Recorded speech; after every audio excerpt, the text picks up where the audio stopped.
Welcome back students. हम लोग NCERT read along exercise कर रहे थे और उसमें चैप्टर नंबर 6 जो है वर्क एनर्जी पावर, इसमें हम पढ़ने जा रहे हैं वेरियस फॉर्म्स ऑफ एनर्जी और उसके बाद हम law of conservation of energy को डिस्कस करेंगे। So you can open your NCERT books. Let's start with this exercise. So various forms of energy, the law of conservation of energy. In the previous section, we have discussed mechanical energy. हमने वहां देखा था कि kinetic plus potential मिलाकर constant रहती है, और work energy theorem का लिंक भी हमने देखा था. We have seen that it can be classified into two distinct categories, one based on motion, namely kinetic energy, and the other on configuration or position, namely potential energy. Energy comes in many forms which transform into one another in ways which may not often be clear to us. बच्चों, मिलती जुलती details आपने छोटी class में पढ़ी थी, पर यहाँ थोड़ा सा और आगे की डिटेल हम डिस्कस करने वाले हैं. तो फॉर्म्स ऑफ एनर्जी में पहली टाइप हम ले रहे हैं heat. We have seen that the frictional force is excluded from the category of conservative forces. ये तो आप जानते हैं, friction is the necessary evil. बिना फ्रिक्शन के तो कुछ भी नहीं हो सकता. हम खड़े भी नहीं हो सकते, लिख भी नहीं सकते, वगैरह वगैरह. However, work is associated with the force of friction. A block of mass M sliding on a rough horizontal surface with speed v0 comes to a halt over a distance x0. The work done by the force of kinetic friction, small f से हमने उसको दिखाया, over x0 is minus f into x0, force into displacement. And by the work energy theorem, जो kinetic energy में change हुआ, सारी की सारी काइनेटिक एनर्जी उसकी जीरो हो गई जो भी थी, तो हम लिख सकते हैं mv0 square by 2 equal to f times x0.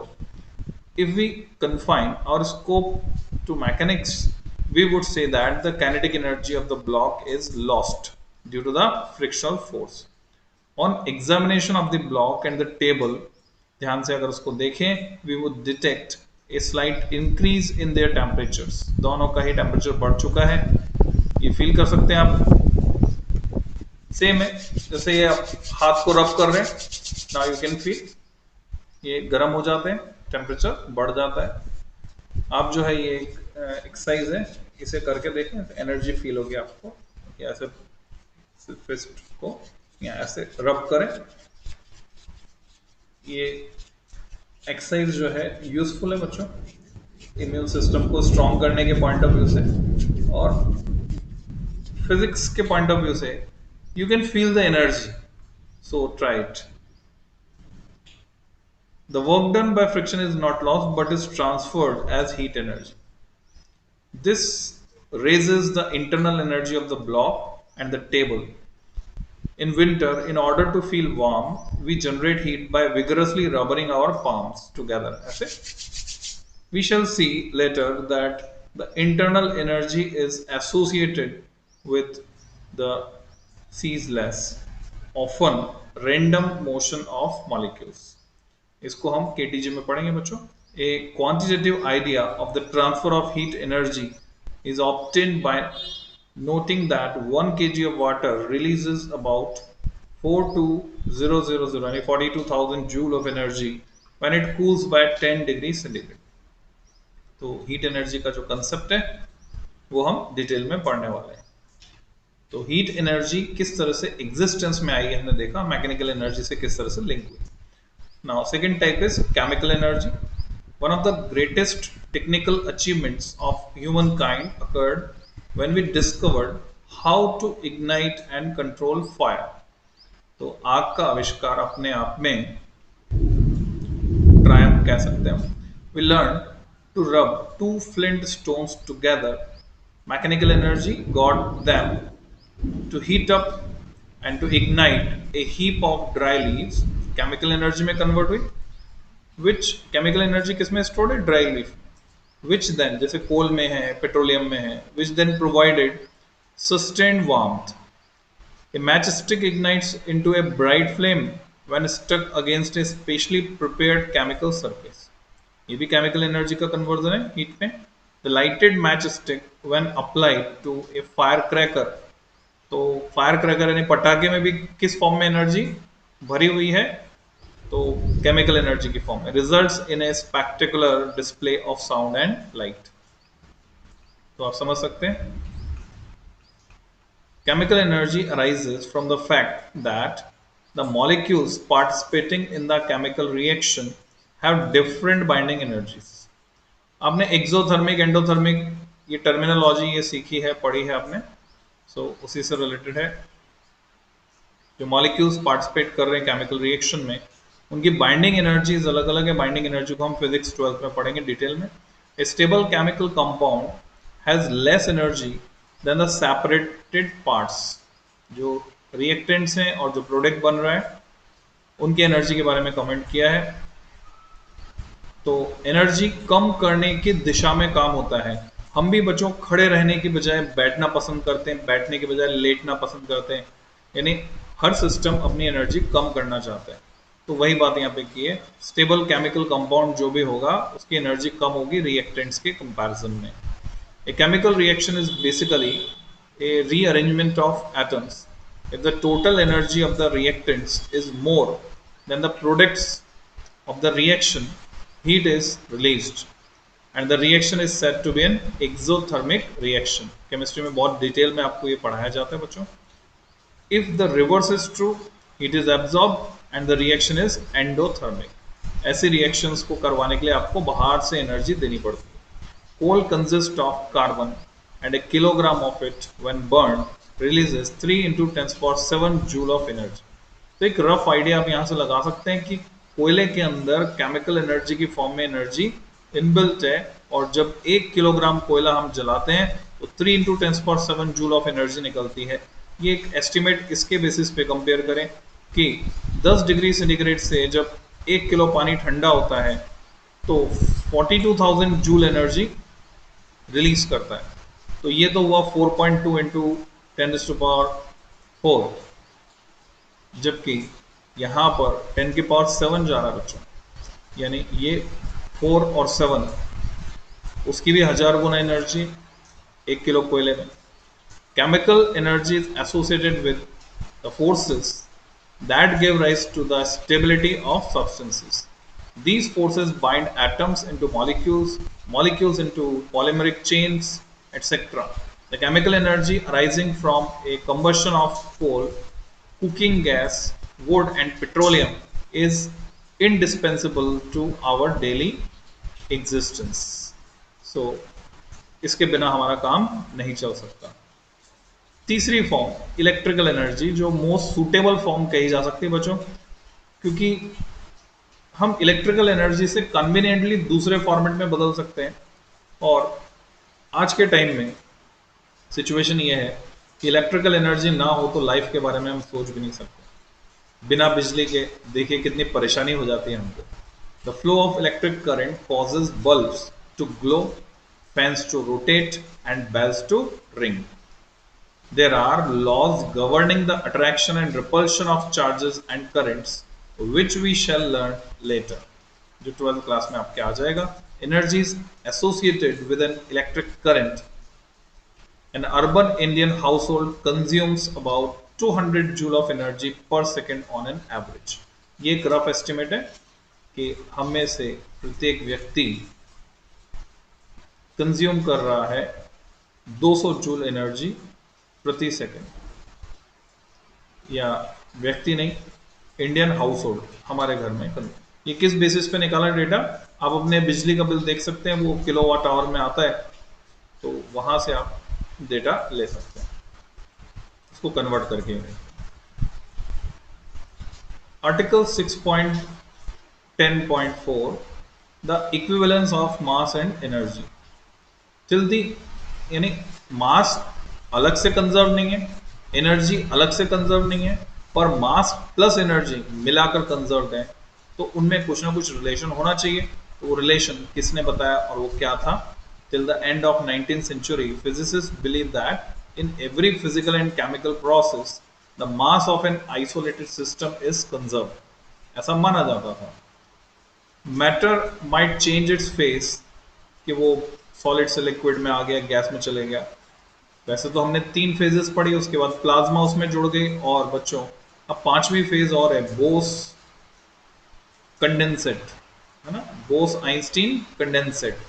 So at present there are 5 phases of matter, 5 phases of matter. Example, glacial ice could melt into a gushing stream. यानी ग्लेशियर पिघलेंगे और क्या होगा, पानी आएगा नीचे।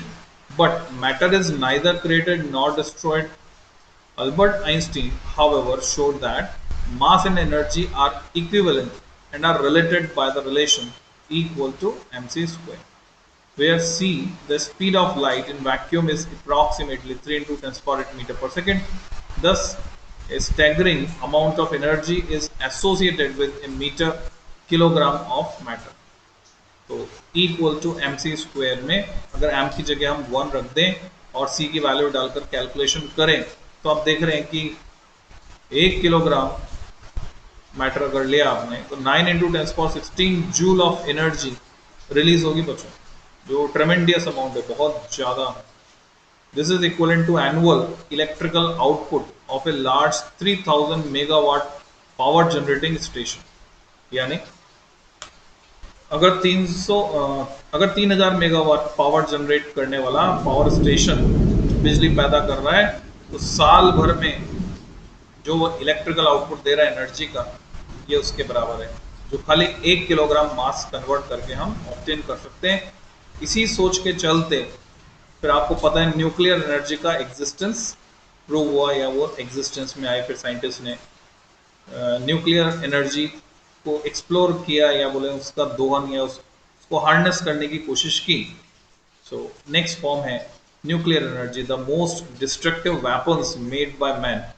The fission and fusion bombs are manifestation of the above equivalence of mass and energy. तो बच्चों उसके बारे में भी हम मॉडर्न फिजिक्स में क्लास 12 में पढ़ेंगे। On the other hand, the explanation of the life-nourishing energy output of the sun is also based on the above equation. कौन सी? Equal to mc square. Equation 6.20. In this case, effectively 4 light hydrogen nuclei fuse to form a helium nucleus whose mass is less than the sum of the masses of the reactants. तो अब ये मास कहाँ गया? इसको बोलेंगे mass defect, और यही मास convert हो गया एनर्जी में। This mass difference called the mass defect, delta m से इसको दिखाते हैं, is the source of energy, delta m into c square in fission. Fusion में भी ऐसा होगा। ये तो फ्यूजन की बात हमने कर ली, अब फिशन की बात करते हैं। इन फिशन है heavy nucleus like uranium U92 to 35 is split by neutron into lighter nuclei. Once again the final mass is less than the initial mass, and the mass difference translates into energy, which can be tapped to provide electrical energy as in nuclear power plants, controlled nuclear fission. परमाणु भट्टी हम इसको कहते हैं बच्चों। तो fission reactor में हम control manner में एनर्जी हार्नेस करते हैं फ्रॉम न्यूक्लियस, तो ये न्यूक्लियर एनर्जी कहलाता है। और can be employed in making nuclear weapons, इसका खतरनाक इस्तेमाल भी है हथियार बनाने में। अनकंट्रोल्ड न्यूक्लियर फिशन यानी एटम बम बना सकते हैं, हाइड्रोजन बम बना सकते हैं। Strictly the energy delta E released in a chemical reaction can also be related to the mass defect delta m equal to delta E upon c square. However, for a chemical reaction, this mass defect is much smaller than for a nuclear reaction. तो nuclear reaction में बहुत ज़्यादा tremendous amount of energy release हो जाएगी। Table 6.3 lists the total energies for a variety of events and phenomena. तो इससे आपको एक रफ आइडिया मिलेगा इस टेबल से कि बिग बैंग में कितनी एनर्जी रिलीज हुई, radio energy emitted by galaxy during its life time, rotational energy of the Milky Way. तो ये आप देख रहे हैं बहुत ही लार्ज डेटा है। एक थंडर स्टॉर्म में देखें तो 10⁻15 जूल ऑफ एनर्जी रिलीज होती है जब बादल गरजते हैं। अभी बारिश हो रही है बच्चों, आवाज सुन सकते हैं आप। 1000 किलो कोयला अगर जलाया जाएगा तो 3 इंटू 10 जूल एनर्जी रिलीज होगी। डेली फूड इंटेक जो है ह्यूमन एडल्ट का 10 जूल एनर्जी हमें कंज्यूम करनी होती है। 10 जूल एनर्जी हम कंज्यूम करते हैं डेली। सो ये एक rough idea. Example 6.10. Examine table 6.1, 6.3 and express the energy required to break one bond in DNA in electron volt. तो एनर्जी की यूनिट इलेक्ट्रॉन वोल्ट इसमें कन्वर्ट करना है आपको। The kinetic energy of an air molecule 10⁻21 joule in electron volt. The daily intake of a human adult in kilo calories, ये हमें calculation करना है। So energy required to break one bond of DNA 10⁻20 upon 1.6 10⁻joule minus 19 joule पर electron volt. तो electron volt में जब भी convert करना, हमें पता है 1 इलेक्ट्रॉन वोल्ट इज 1.6 10⁻19 जूल, यानी जूल बड़ा है इलेक्ट्रॉन वोल्ट छोटा है। तो जब भी आप इलेक्ट्रॉन वोल्ट में कन्वर्ट करेंगे ऑब्वियसली क्वांटिटी बड़ी आएगी। यानी यहाँ 10⁻20 को कन्वर्ट करना था, जो हमने टेबल से उठाया डेटा, तो यह आया 0.06 electron volt approximately, where the symbol stands for approximate. ये approximate calculation है। So 0.1 electron volt is around 100 milli electron volt। 100 milli electron volt कह सकते हैं 0.1 इलेक्ट्रॉन वोल्ट को, क्योंकि मिली से 10⁻³ आ जाएगा यहाँ पे। B part, kinetic energy of an air molecule, अगर वो हम निकालें तो 10⁻21 जूल, ये टेबल से मिला डेटा, इसको कन्वर्ट किया हमने इलेक्ट्रॉन वोल्ट, तो 0.0062 इलेक्ट्रॉन वोल्ट इतनी आती है। अब इसी क्रम में मैं अगर आपको बताऊं, ये जो स्लो न्यूट्रॉन होता है जो हमको चाहिए होता है, न्यूक्लियर फिजिक्स में हम पढ़ेंगे कि यूरेनियम U92 235 वो फिशनेबल होता है वो इजीली, तो हम क्या करते हैं 238 से एनरिच करके 235 बनाते हैं। और 235 के फिशन के लिए हमको चाहिए स्लो न्यूट्रॉन। तो स्लो न्यूट्रॉन कितनी एनर्जी वाले न्यूट्रॉन को बोलेंगे स्लो न्यूट्रॉन? तो बच्चों 0.025 इलेक्ट्रॉन वोल्ट। तो ये एनर्जी काफी कम होती है 0.025 इलेक्ट्रॉन वोल्ट, तो ऐसे न्यूट्रॉन को हम बोलते हैं slow neutron. The average human consumption in a day, दिन भर में आपका जो 10⁻7 जूल जो भी हमने देखा था डेटा, तो डिवाइड बाय 4.2 × 10⁻³ जूल पर किलो कैलोरी।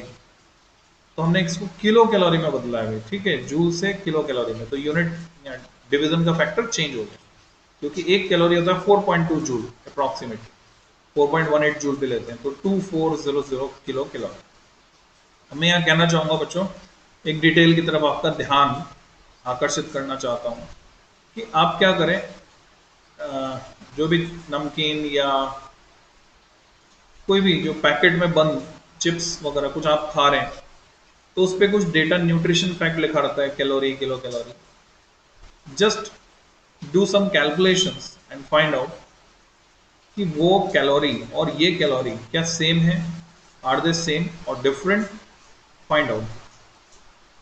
और ये पता लगाओ कि अगर आने वाले समय में आदमी बिजली से चलने लगे, यानी जैसे मोबाइल हम चार्ज करते हैं वैसे हमारे में भी कहीं चार्जिंग पोर्ट और प्लग लगाकर हम चार्ज होने लगे, तो पर यूनिट कॉस्ट आपको पता है अभी अराउंड 8 रुपीज़ है डोमेस्टिक, जो हमारे घर में सप्लाई आ रही है बिजली की, तो डोमेस्टिक कॉस्ट पर यूनिट है 8 रुपीज़।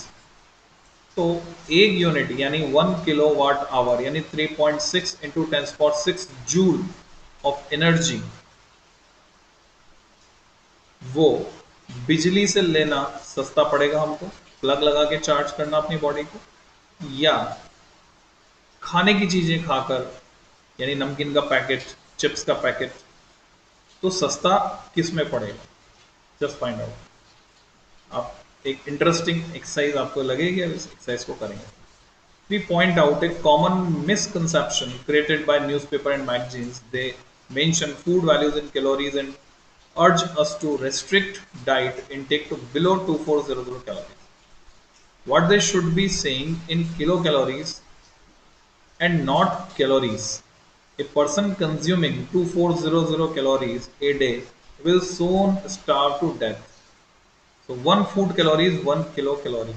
बच्चों यही मैं इंपॉर्टेंट फैक्ट की तरफ आपका ध्यान दिलाना चाह रहा था तो जब आप कैलकुलेशन करेंगे तो ये फैक्ट सामने आएगा जो एनसीईआरटी में लिखा हुआ है साफ साफ कि वो जो नमकीन के पैकेट पे लिखा हुआ है तो 1 कैलोरी वो ये वाली जो है हमने जो डिस्कस किया अभी उसके 1 किलो कैलोरी के बराबर है, जो न्यूट्रिशन फैक्ट में लिखा रहता है।